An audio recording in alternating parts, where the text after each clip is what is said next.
Сәлеметсіздер ме? Қолжетімді Қазақстан жобасы тобының сәлемін қабыл алыңыздар.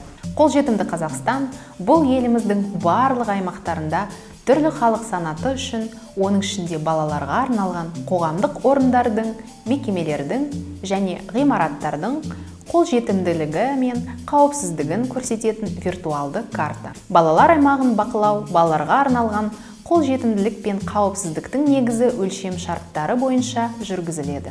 Қолжетімді Қазақстан doskas.kz мекенжайы бойынша орналасқан. Бұл оқыту бейне жазбасында біз қоғамдық орында балалар аймағының бақылауын қалай жүргізу керектігін және 7 жасқа дейінгі балалары бар отбасылар картасының бөлімінде осы ақпаратты қалай сақтау қажеттігін көрсетеміз.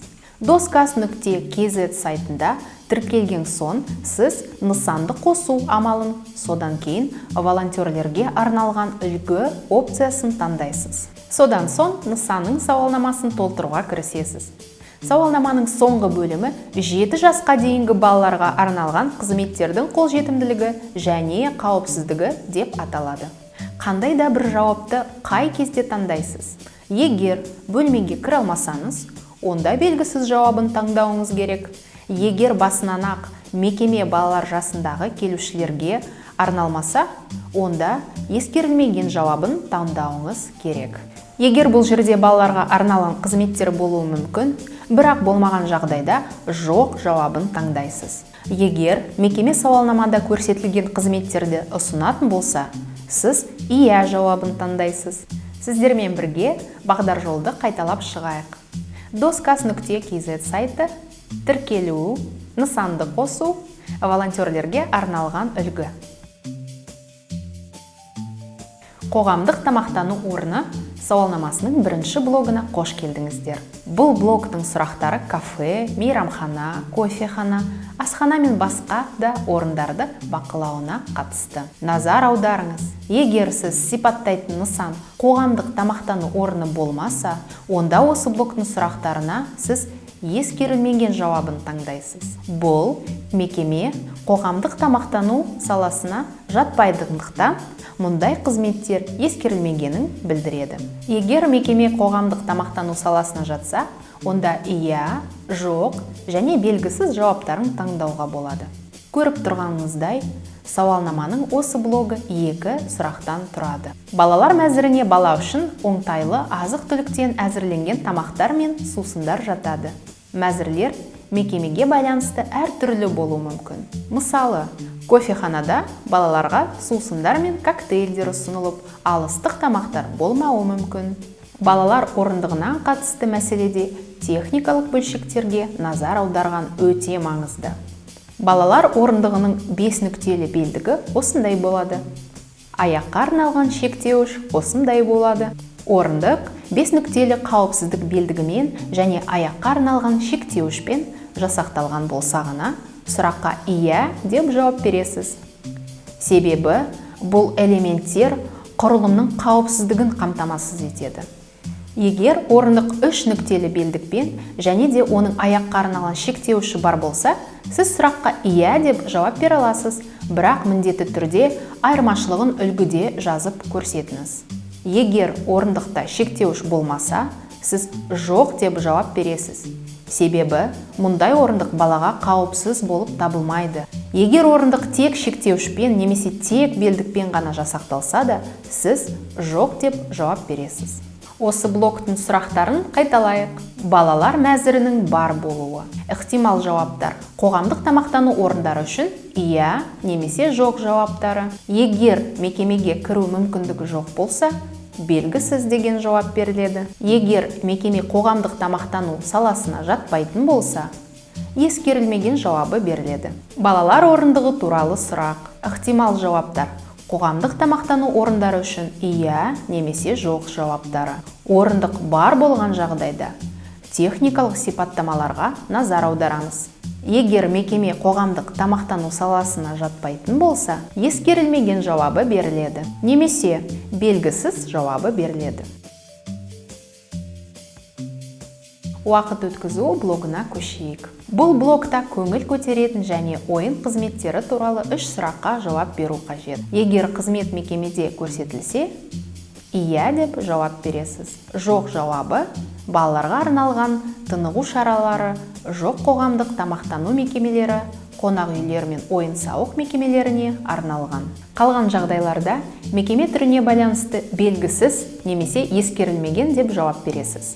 Егер ойын зонаның қоршауы және кіретін есігі бар болса, қоршалған балалар зонасының бар болуы сұрағына иә деп жауап бересіз. Егер мекемеде ойын алаңы бар, бірақ ол мысалы қоршалмаған болса, иә деп жауап беруіңізге болады, бірақ міндетті түрде оған түсініктеме жазып кетіңіз.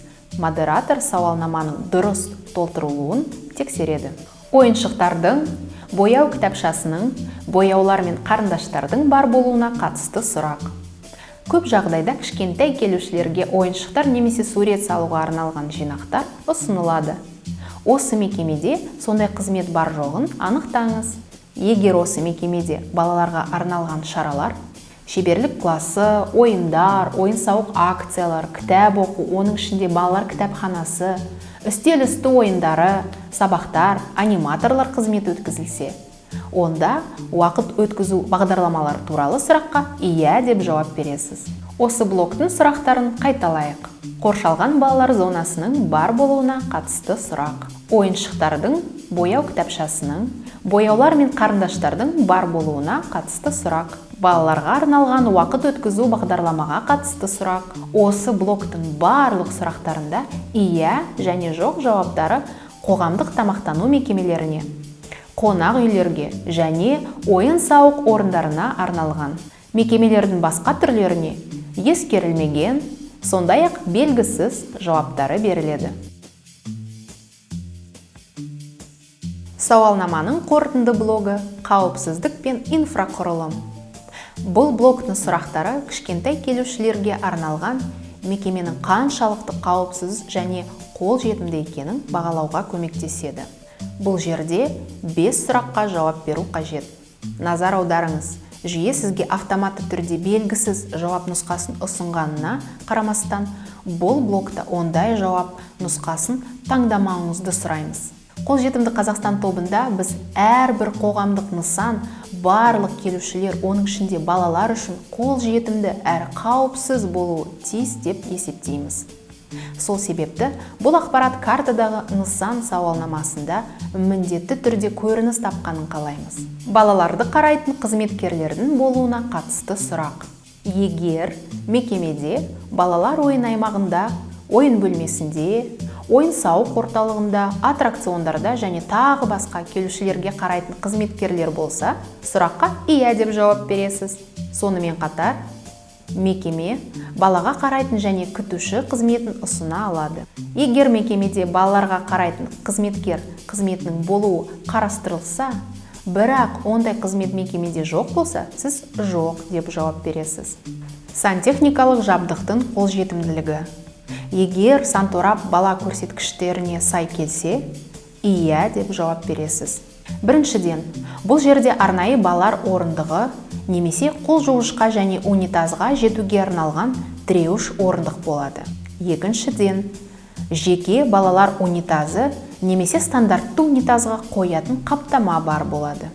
Үшіншіден, қол жуғыш пен сабын құйылған мөлшерлеуіш баланың бойына есептеліп жасалған.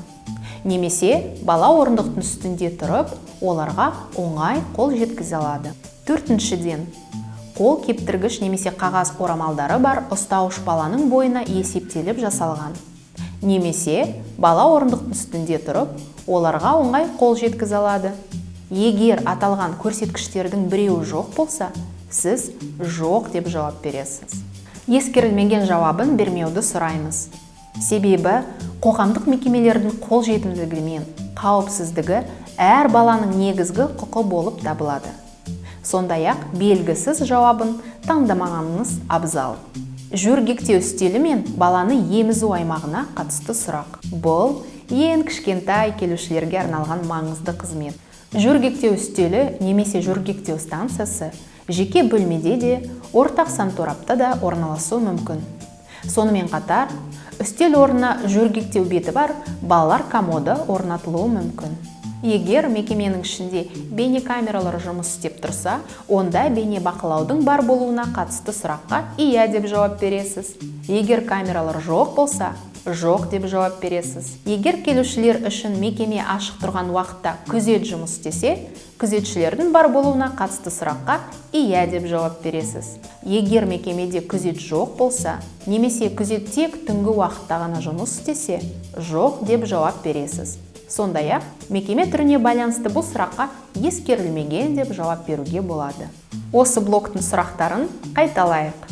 Балаларды қарайтын қызметкердің бар болуына қатысты сұрақ. Ойын-сауық орталықтары, ойын залдары, аттракциондар және қонақ үйлер үшін «Иә» және «Жоқ» жауаптары беріледі. Мекемелердің басқа түрлеріне ескерілмеген жауабы беріледі. Сантехникалық жабдықтың қолжетімділігіне қатысты сұрақ. Мекемелердің барлық түрлеріне «Иә» немесе «Жоқ» жауаптары беріледі.